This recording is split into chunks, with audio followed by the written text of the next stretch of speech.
В Якутске на территории Саха-гимназии открыли сквер отца и сына. Во время войны всех отцов и старших братьев призвали на фронт, и оставшимся мальчишкам и юношам пришлось рано повзрослеть. Директор гимназии Валентина Сафронеева решила увековечить и отдать дань уважения отцам и дедам, погибшим и воевавшим против фашистов. Проект тут же подхватили родители учащихся гимназии, и сегодня он воплотился. Сквер отца и сына торжественно открыт.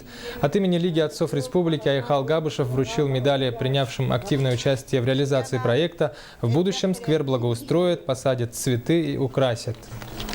На мужчину сегодня возлагается роль не только как главы семейства, но и в целом, наверное, развития нашей республики и России. Мы хотим подчеркнуть, чтобы мальчики с самого раннего детства осознавали свою роль как мужчины и как отца.